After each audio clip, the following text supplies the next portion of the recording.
আজকে আমরা চলে এসেছি আমাদের বেস্ট ইংলিশ সলিউশনে। আমরা আজকে ন্যারেশন নিয়ে আলোচনা করব এবং আমাদের মাঝে উপস্থিত আছেন আমাদের কৃষ্ণচন্দ্র মালাকার। সবাই স্যারের তো সবাই চিনেন। বন্ধুরা, আমরা আজকে ইংরেজি ক্লাস করব এবং ন্যারেশন নিয়ে আলোচনা করব। ন্যারেশনের ক্লাসটা আমি বলেছিলাম এর আগে, মাত্র 25 মিনিটের মধ্যেই আমি ন্যারেশন বোঝাবো। প্রতিটা ন্যারেশন অর্থাৎ আমাদের 12টা টেন্সের যে ন্যারেশন আছে, 5টা সেন্টেন্সের যে ন্যারেশন আছে, আমরা এই ন্যারেশনগুলো আমরা 25 মিনিটে শিখবো।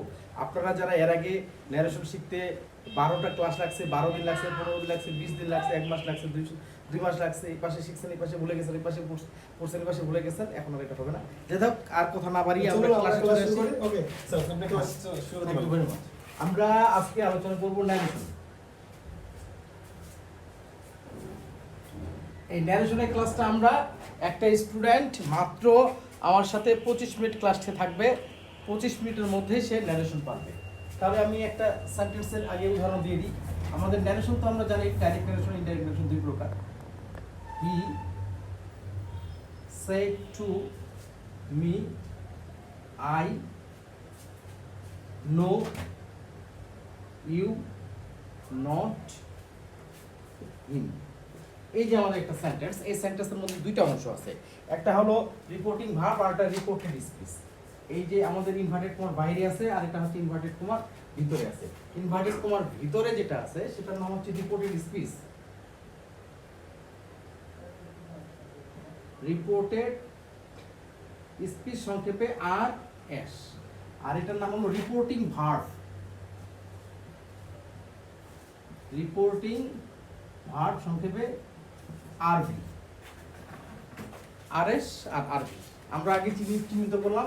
ইনভার্টেড কমার ভিতরে যেটা আছে এটার নাম হলো রিপোর্টেড স্পিচ সংক্ষেপে আরএস, আর যেটা ইনভার্টেড কমার বাইরে আছে এটা হলো রিপোর্টিং ভার্ব সংক্ষেপে আরভি। তো ন্যারেশন করার জন্য খুব সহজ একটা কৌশল আমি বাইর করছি এবং আবিষ্কার করছি, যেটা এর আগে আপনারা কোনো বইয়ে পান নাই। সেটা কি? ন্যারেশন করার জন্য প্রথমে আমরা আমাদের এই কৌশলে আমরা প্রথমে কাজ করব এই জায়গায় সেট টু এর কাজ। এটা হলো 1 নম্বরের কাজ, এটা হলো 1 নম্বরের কাজ। আচ্ছা, 2 নম্বরের কাজ হচ্ছে ইনভার্টেড কমা, এটা হলো 2 নম্বরের কাজ। 3 নম্বরের কাজ, তৃতীয়তম কাজ হলো সাবজেক্ট, অর্থাৎ ইনভার্টেড কমার ভিতরে যে সাবজেক্টটা থাকবে এই সাবজেক্টের কাজ হচ্ছে তৃতীয়তম কাজ। এবং চতুর্থতম কাজ হলো ভার্বটা। এই যে এখানে ভার্ব হচ্ছে, এই ভার্বটা হলো আমাদের চতুর্থতম কাজ। বাস, শেষ। এখন ন্যারেশন যত বড়ই হোক না কেন, যেমনই হোক না কেন, কোনো সমস্যা নেই, সব ন্যারেশন সমাধান হয়ে যাবে। তাহলে কথা না বাড়িয়ে আমরা চলে যাই একটু পরিবর্তনে। তাহলে আমরা কি পরিবর্তনটা করবো, কিভাবে পরিবর্তন করবো, কৌশলটা কি? কৌশলটা হলো আমাদের এই যে সেট টু আছে, সেট টুর পরিবর্তে বসাবো আমরা টোল্ড। এখন টোল্ড কখন বসাবো, কেন বসাবো, কিভাবে বসাবো? সেট টুর পরিবর্তে টোল্ড তখনই হয়, এই যে আমাদের রিপোর্টেড স্পিচটা আছে, এই রিপোর্টেড স্পিচটা আমাদের কখনো অ্যাসার্টিভ সেন্টেন্স হতে পারে, ইন্টারোগেটিভ হতে পারে, ইম্পারেটিভ হতে পারে, অবজেক্টিভ হতে পারে, এক্সক্লামেটরি হতে পারে। এখন এটা যদি অ্যাসার্টিভ হয় সেক্ষেত্রে আমাদের এই সেট টুর পরিবর্তে বসবে টোল্ড। তাহলে দাঁড়াচ্ছে কি, আর এটার নাম কি আরএস। অ্যাসার্টিভ সেন্টেন্স হবে। অ্যাসার্টিভ যদি হয়, এটা যদি অ্যাসার্টিভ সেন্টেন্স হয় তাহলে ইনভার্টেড কমার পরিবর্তে আমরা সেট টুর পরিবর্তে বসাবো টোল্ড। এটা 1 নম্বরের কাজ। আচ্ছা, 2 নম্বরে কোথায় কাজ করব? 2 নম্বর হচ্ছে ইনভার্টেড কমা। ইনভার্টেড কমার পরিবর্তেও আমরা দেখব এই আরএসটা অ্যাসার্টিভ না ইন্টারোগেটিভ না ইম্পারেটিভ না অবজেক্টিভ না এক্সক্লামেটরি। তো আরএস ইনভার্টেড কমার পরিবর্তে আমরা বসাবো দ্যাট। কখন দ্যাট বসাবো? আবার ওই আরএস যদি আরএস অ্যাসার্টিভ হলে, অ্যাসার্টিভ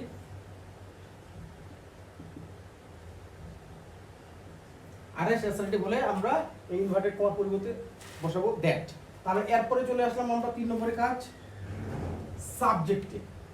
3 নম্বরে কোথায় চলে আসলাম? সাবজেক্টে। সাবজেক্ট আমাদের কি, এই যে এখানে সাবজেক্টটা আছে আমাদের। সাবজেক্টটা ফার্স্ট পারসন হতে পারে, সেকেন্ড পারসন হতে পারে, থার্ড পারসন হতে পারে। ফার্স্ট পারসন হতে পারে, সেকেন্ড পারসন হতে পারে, থার্ড পারসন হতে পারে। এখন কথা হলো ফার্স্ট পারসন কোনটা, সেকেন্ড পারসন কোনটা, থার্ড পারসন কোনটা? First person, second person, third person আমি একটু পরিচয় দিয়ে দিই। সেটা হলো ফার্স্ট পারসন হলো এই ওয়ান দিয়ে আমরা ফার্স্ট পারসন বলবো। ফার্স্ট পারসন হলো আই এবং উই। সেকেন্ড পারসন হলো ইউ, আর থার্ড পারসন হলো হি, সি, ইট, যে কোনো নাম দে যে কোনো নেম, যেমন আপনার নাম সুমন হতে পারে, তাহলে সুমন একটা নাম, তাহলে এটা সুমনটা থার্ড পার্সন এবং সিঙ্গুলার নাম্বার। যাই হোক, আমরা এখন এখানে যে কৌশলটা আমরা দেখব সেটা হলো সোনো। এই সোনো বর্ডার দিয়ে কিন্তু আমরা আজকে নারেশন শেখাবো আপনাদেরকে। তাহলে দেখেন সোনো বর্ডারটা কিভাবে কাজ করে। এর নিচে এস হলো সাবজেক্ট, ও হলো অবজেক্ট, নো হলো না। এস তে সাবজেক্ট, ওতে হলো অবজেক্ট, আর নোতে হলো না, তাহলে সোনো। তাহলে এস এর নিচে দিলাম 1, ও এর নিচে দিলাম 2 এবং নো এর নিচে দিলাম 3। তাহলে 1 হলো ফার্স্ট পারসন, 2 হলো সেকেন্ড পারসন, 3 হলো থার্ড পারসন।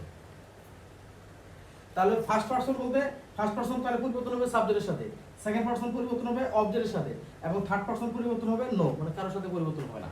অর্থাৎ দাঁড়াচ্ছে এই সাবজেক্টটা যদি ফার্স্ট পারসন হয় তাহলে কি হবে, ফার্স্ট পারসন পরিবর্তন হবে সাবজেক্টের সাথে। আপনারা এই সূত্রটা মনে রাখবেন, ফার্স্ট পারসন সাবজেক্টের সাথে, ফার্স্ট পারসন সাবজেক্টের সাথে, সেকেন্ড পারসন অবজেক্টের সাথে, third person no, third person কারোর সাথে পরিবর্তন হবে না। আমি এখন অর্থাৎ এটা যেহেতু ফার্স্ট পারসন তাহলে পরিবর্তন হবে কোথায়, এই যে সাবজেক্টের সাথে পরিবর্তন হবে। তাহলে ফার্স্ট পারসন পরিবর্তন হবে সাবজেক্টের সাথে। আচ্ছা, যদি আমাদের এখানে সেকেন্ড পারসন হতো তাহলে কার সাথে পরিবর্তন হতো, এই যে সেকেন্ড পারসন, এটা একটা সেকেন্ড পারসন পরিবর্তন হবে কার সাথে, অবজেক্টের সাথে। সেকেন্ড পারসন পরিবর্তন হবে এই যে অবজেক্টের সাথে, দেখেন সেকেন্ড পারসন অবজেক্টের সাথে। আচ্ছা, এখানে যে থার্ড পারসন আছে, থার্ড পারসন কারোর সাথে পরিবর্তন হবে না, এই যে থার্ড পারসন এদিক কারোর সাথে পরিবর্তন হবে না। তাহলে এটাই হলো সোনো। তাহলে ফার্স্ট পারসন সাবজেক্টের সাথে, সেকেন্ড পারসন অবজেক্টের সাথে, আর third person no, third person কারোর সাথে পরিবর্তন হবে না। তাহলে আমাদের দেখেন কারোর সাথে পরিবর্তন হলো না, তাহলে আমাদের অলরেডি তিনটা চলে গেল, তিনটা নিয়ম চলে গেল। এক নম্বর হলো সাইড টুর কাজ, 2 নম্বর ইনভার্টেড কমার কাজ, 3 নম্বর সাবজেক্টের কাজ, 4 নম্বরের কাজ কোথায়, ভার্বে।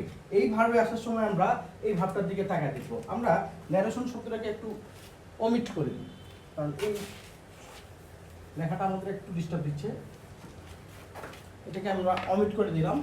এই ভাবটাতে আসার সময় আমাদের এই ভাবটার দিকে তাকাইতে হবে, এই ভাবটাতে আসার সময় আমাদের এই ভাবটার দিকে তাকাইতে হবে। কেন তাকাইতে হবে, এই ভাবটা যদি প্রেজেন্ট বা ফিউচার হয় তাহলে এই ভাবের টেন্সের কোনো পরিবর্তন হবে না। আমি আবারও বলি, এই ভাবটা যদি প্রেজেন্ট হয় বা ফিউচার হয় তাহলে এখানে প্রেজেন্ট বা ফিউচার হলে কি থাকতো, প্রেজেন্ট বা ফিউচার হলে ওখানে থাকতো সেজ টু।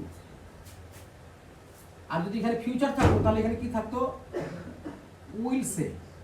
অর্থাৎ এখানে যদি সেজ টু বা উইল সে থাকতো তাহলে এখানে ভার্বের টেন্সের কোনো পরিবর্তন হবে না, টেন্সের কোনো পরিবর্তন হতো না বা হবে না।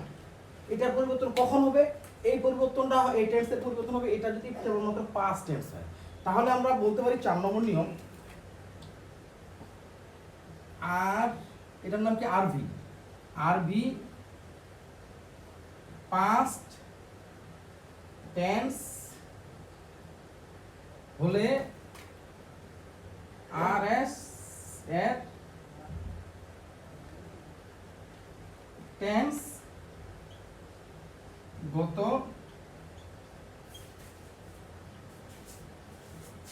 পরিবর্তন হয়, পরিবর্তন হয়।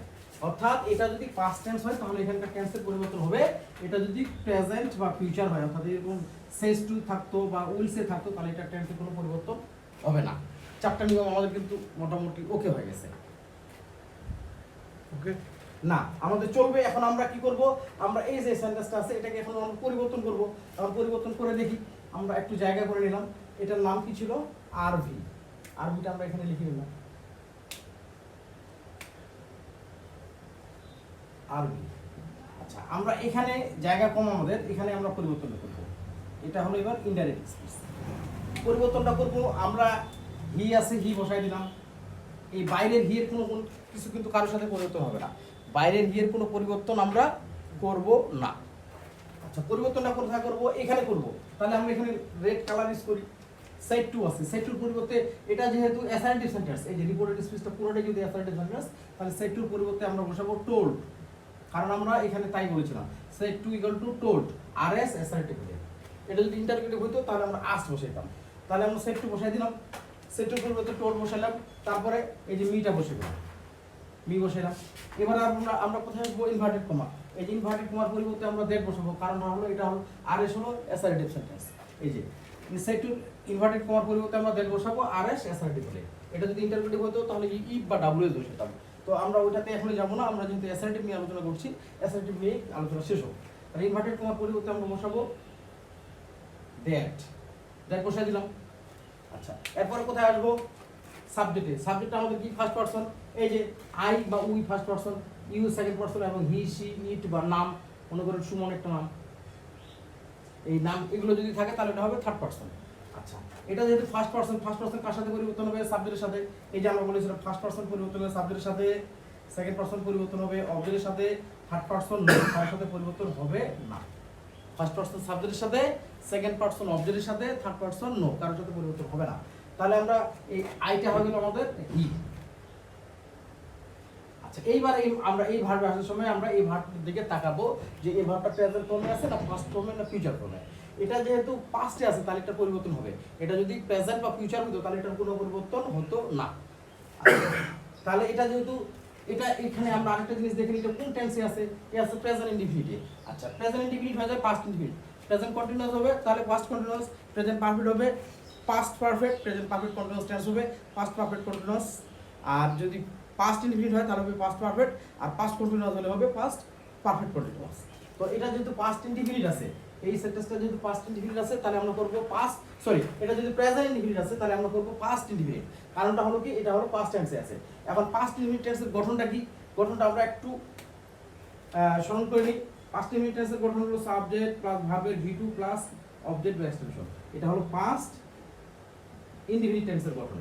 পাস্ট ইনডিফিনিট টেন্সের গঠন হলো সাবজেক্ট প্লাস ভি2, ভি2 মানে হলো past form, past indefinite tense, তারপরে অবজেক্ট বা এক্সটেনশন। তাহলে আমরা এখানে নো আছে তাহলে আমরা ভি2 কি করব, সাবজেক্ট আমরা কি বসাই দিচ্ছি, এখন ভি2 করব, ইউটা নোটা তাহলে হয়ে যাবে এখন নিউ।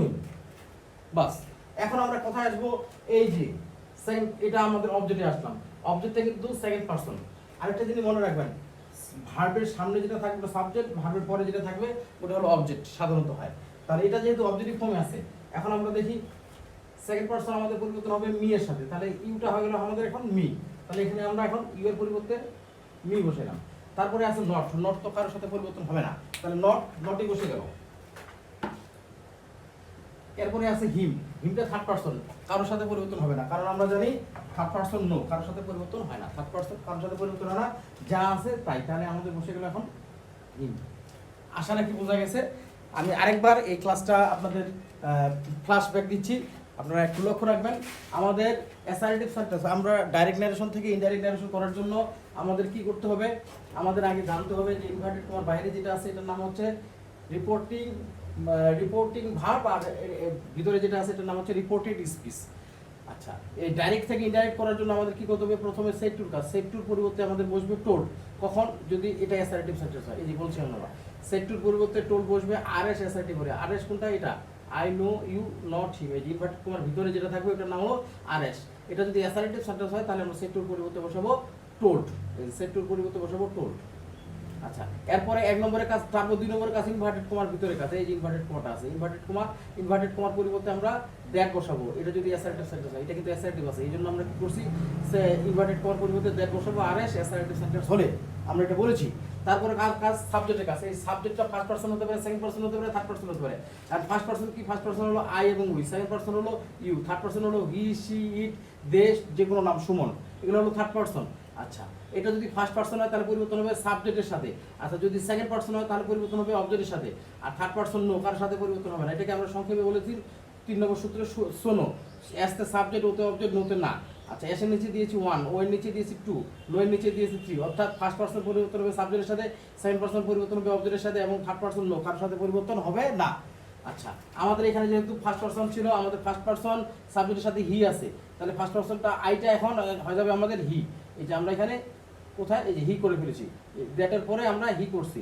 তারপরে এটা আছে প্রেজেন্ট টেন্স, এটা পাস্ট টেন্স আছে, তাহলে প্রেজেন্ট টেন্সটা হয়ে যাবে পাস্ট টেন্স, তাহলে প্রেজেন্ট ইনডিফিনিট হয়ে যাবে পাস্ট ইনডিফিনিট। তাহলে নো আছে, এটা হয়ে যাবে নিউ, এই যে নিউ করছি। তারপরে এটা অবজেক্টিভ ফর্ম ইউটা, সেকেন্ড পারসন অবজেক্টের সাথে, এটা যদি অবজেক্টিভ ফর্ম তাহলে অবজেক্টিভ ফর্ম ইউ এর অবজেক্টিভ ফর্ম, সরি মি করছি, মি এর অবজেক্টিভ ফর্ম মি, তাহলে মি এ বসাই দিছি।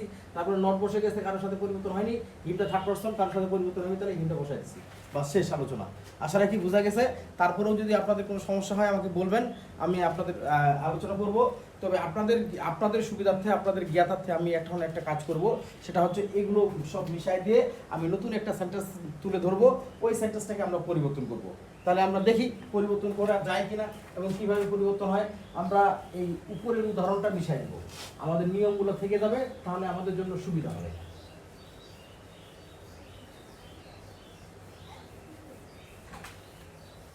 নেই পজ করছো? হ্যাঁ বন্ধুরা, আমরা কিন্তু একটা নতুন উদাহরণ নিয়ে আসছি এবং এই উদাহরণটা আরেকবার আমরা ইনডাইরেক্ট করে ফেলি, দেখি পারি কিনা। তারপরে কিন্তু আমি আপনাদেরকে একটা উদাহরণ দিব, এটা আপনারা করবেন, পারতেছেন কিনা, কোথাও সমস্যা হলে আমাকে জানাবেন, আর যদি পারেন আমাকে কমেন্টে জানাই, অ্যান্সারটা দিয়ে দিবেন, আমি আপনাদের অ্যান্সারটা দেখে নেব। এবং কোথায় কারোর কোনো সমস্যা থাকলে আমি সেটা সমাধান দিব। আচ্ছা, সেট সি আছে, প্রথমে সি বসাই দিলাম আমরা, এটা কারোর সাথে পরিবর্তন করে সি বসে গেল। আচ্ছা, এখানে আছে সেট, সেট টু আছে, আর এটা আছে আমাদের অ্যাসার্টিভ সেন্টেন্স, আর এটা হলো assertive sentence, reported speech assertive. যেহেতু এটা অ্যাসার্টিভ, তাহলে সেট টুর পরিবর্তে বসবে আমাদের কি টোল্ড, এই সেট টুর পরিবর্তে টোল্ড, আর এস অ্যাসার্টিভ হবে। তাহলে আমরা এখানে টোল্ড বসাই দিলাম, তারপরে মি বসাই দিলাম, মি কারোর সাথে পরিবর্তন হবে না, এটা অবজেক্টিভ ফর্ম, মি বসাই দিলাম।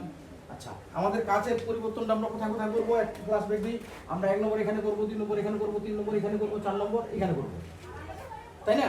আচ্ছা, আমরা এখন ইনভার্টেড কমাতে আসলাম। ইনভার্টেড কমা যেহেতু এটা অ্যাসার্টিভ সেন্টেন্স, তাই ইনভার্টেড কমার পরিবর্তে বসাবো দ্যাট, দ্যাট বসাই দিলাম, যেহেতু এটা আর যেহেতু অ্যাসার্টিভ সেন্টেন্স। আচ্ছা, এরপরে চলে আসবো কোথায়, সাবজেক্টে। সাবজেক্টের সেকেন্ড পারসন, সেকেন্ড পারসন কার সাথে পরিবর্তন হবে, অবজেক্টের সাথে, তাই না? দেখেন তো, সেকেন্ড পারসন অবজেক্টের সাথে পরিবর্তন হবে। তো সেকেন্ড পারসন অবজেক্ট কোনটা, আমাদের মি। এখন এখানে কাহিনী আছে একটা, এখানে কাহিনীটা হলো, এখানে একটা কাহিনী হলো, মিটা হলো অবজেক্টিভ ফর্ম আর ইউটা হলো সাবজেক্টিভ